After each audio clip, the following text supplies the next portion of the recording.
여기 신경과 교수이자 신경과 전문의인 발레리 포겐 박사님이 계십니다. 발레리, 신경과 전문의란 무엇인가요? 신경과 전문의는 신경계 질환, 즉 뇌, 척수, 말초 신경의 질환에 대해 특별히 훈련받은 의사입니다. 뇌졸중을 뇌발작이라고도 부르던데 심장발작과 비슷한 건가요? 네, 뇌졸중을 뇌발작이라고 부르는 사람도 있습니다. 이는 응급 상황임을 강조하기 위함입니다. 일반적으로 그리고 쉽게 말하자면 뇌졸중은 뇌급성 혈관 손상으로 정의될 수 있습니다. 뇌졸중에는 어떤 종류가 있나요?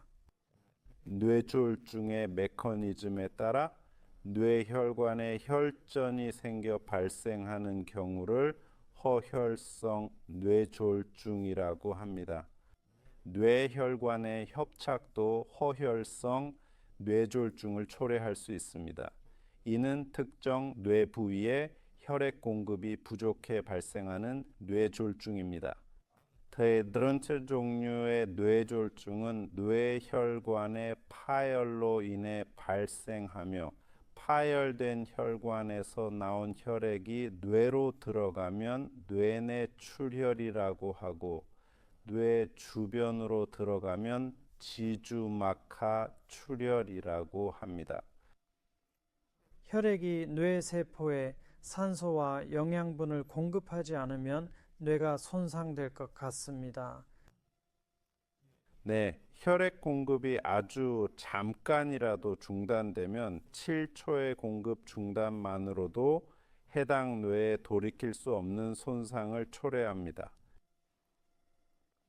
우리는 모두 나이를 먹게 되니 뇌졸중의 위험에 처하게 되는 건가요? 뇌졸중을 예방할 수 있나요? 네, 뇌졸중에 대한 좋은 소식입니다. 비록 매우 심각하고 쇠약하게 만드는 질환이지만 환자의 85%까지 예방할 수 있습니다. 뇌졸중의 위험이 있는지, 위험 요인이 무엇인지 알고 그런 다음 위험 요인을 통제하기 위한 적절한 조치를 취하는 것이 필요합니다. 위험 요인에 대해 말씀하셨는데 그것들은 무엇인가요? 네, 뇌졸중의 가장 흔한 위험 요인은 고혈압, 흡연, 심장병, 당뇨병, 고콜레스테롤입니다. 이것들을 낮추면 뇌졸중의 위험도 낮아질까요? 물론이고 매우 크게 낮아집니다. 말씀드린 대로 85%, 즉 10명 중 8명이 뇌졸중을 전혀 피할 수 있습니다. 이미 뇌졸중을 경험했다면 다시 발생하는 것을 예방할 수 있을까요? 네, 또 뇌졸중을 경험한 사람들은 재발 뇌졸중의 위험이 증가하지만 뇌졸중 후 첫 해에 10명 중 2명이 재발 뇌졸중을 경험하고 5년 후까지는 10명 중 1명이 재발 뇌졸중을 경험하며 20명 중 1명은 그 이후에 재발 뇌졸중을 경험합니다. 하지만 재발 뇌졸중의 위험을 예방할 수 있는 방법이 분명히 있으며 첫 번째로 알아야 할 것은 뇌졸중의 원인을 알고 적절히 치료하여 교정하는 것입니다. 예를 들어 뇌의 동맥류 파열이 원인이거나 목의 뇌동맥 협착이 원인이라면 이러한 이상을 교정하기 위한 수술을 제안받을 수 있습니다.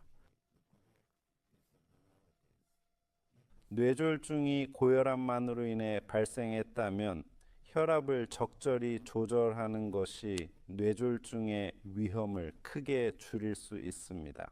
뇌졸중의 위험을 낮출 수 있을까요? 네, 재발 뇌졸중의 위험을 줄이기 위한 첫 번째 전략입니다. 두 번째로 의사가 준 권고사항을 매우 철저히 따르고 약을 규칙적으로 복용하며 중단하지 않아야 합니다. 완벽히 건강하다고 느끼고 더 이상 약이 필요 없다고 생각하더라도 의사의 조언 없이 약을 중단하지 마세요. 그리고 두 번째 또는 세 번째로 뇌졸중의 다른 위험 요인, 즉 앞서 언급한 고혈압, 고콜레스테롤을 조절해야 합니다. 흡연을 반드시 중단하고 가능하다면 심장병을 최대한 조절해야 합니다. 바비큐 같은 사회적 행사에서 누군가가 몸이 안 좋아 보이고 뇌졸중이 의심된다면 할 수 있는 테스트가 있나요? 네, 심각한 뇌졸중의 경우 환자가 뇌졸중을 앓고 있다는 것이 꽤 명백합니다. 몸의 한쪽 팔이나 다리에 명백한 약화 증상이 있거나 의식을 잃거나 말을 잃는다면 진단은 보통 문제가 되지 않으며 대부분의 사람들이 이러한 증상을 뇌졸중으로 인식하고 즉각적인 의료 조치를 취합니다. 문제는 이러한 증상이 미묘하거나 일시적인 경우에 발생하며 몇 초 또는 몇 분 내에 매우 빠르게 해결되는 경우입니다. 이러한 증상을 진단하는 것이 문제입니다. 모두가 사용할 수 있는 간단한 테스트가 몇 가지 있습니다. 예를 들어 사람에게 팔을 어깨 높이로 들어 올리고 눈을 감으라고 요청할 수 있으며 팔 중 하나가 내려가면 이는 약화의 징후입니다.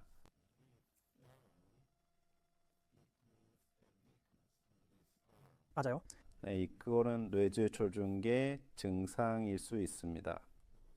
또한 사람에게 간단한 문장을 말해보라고 요청할 수 있으며 말이 어눌하거나 문장을 반복할 수 없거나 요청을 이해하지 못한다면 이것도 뇌졸중의 증상일 수 있습니다. 그런 다음 사람에게 미소를 지어보라고 요청할 수 있으며 얼굴의 한쪽이 처져 있다면 이것도 뇌졸중의 증상일 수 있습니다. 이러한 증상이 발생하고 관찰할 수 있다면 뇌졸중인지 아닌지 확신이 서지 않더라도 즉시 의료 조치를 취해야 합니다. 사람이 매우 심한 두통을 겪고 있다면 그것이 뇌졸중과 관련이 있을 수 있나요? 네, 매우 심하거나 비정상적으로 심한 두통 또는 비정상적인 패턴의 두통은 다른 증상 없이도 뇌졸중의 증상일 수 있습니다. 이는 지주마카 출혈이라고 불리는 가장 파괴적인 유형의 뇌졸중 중 하나의 증상일 수 있습니다. 시간은 뇌다라는 표현을 들었는데 그게 무슨 뜻인지 설명해 주시겠어요? 네, 시간은 뇌입니다. 잃어버린 시간은 종종 잃어버린 뇌를 의미합니다. 그래서 뇌졸중의 증상이 발생하거나 뇌졸중이 의심되면 가능한 한 빨리 병원에 가야 합니다. GP에게 연락하거나 가족에게 전화하지 않고 구급차를 부릅니다. 즉이 구급차를 부르고 병원으로 갑니다. 사람이 뇌졸중을 겪고 있다면 어떤 것들을 느낄 수 있을까요? 그들의 증상은 무엇인가요? 뇌졸중의 중에는 경고 신호라고 불리는 것들이 있습니다. 이들은 뇌졸중을 앞서거나 뇌졸중이 진행 중인 증상일 수 있습니다. 가장 흔한 증상은 팔이나 다리의 갑작스러운 무감각 또는 약화, 특히 몸의 한쪽에서의 갑작스러운 혼란, 말하기나 이해의 어려움, 갑작스러운 균형 상실, 조정력 상실, 어지러움, 갑작스러운 삼키기 능력 상실 등이 있습니다.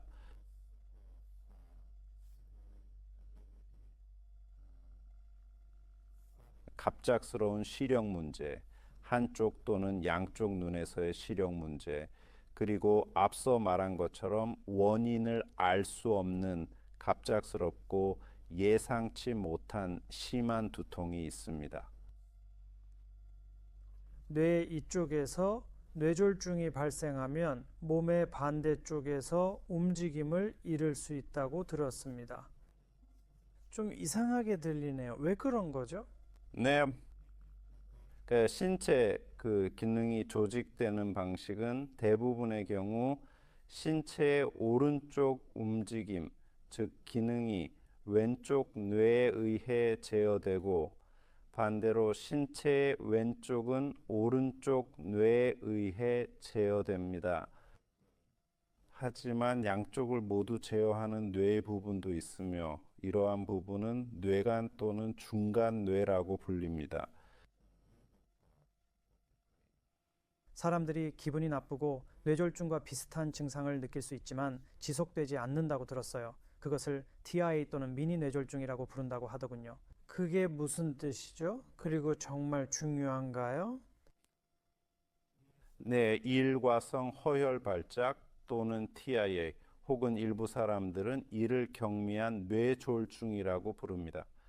A는 24시간 미만 지속되는 급성 혈관 손상의 증상을 말합니다. 대부분의 경우 증상은 몇 초 또는 몇 분 동안만 지속되지만 이는 종종 뇌졸중의 첫 번째 경고 신호이기 때문에 무시해서는 안 됩니다.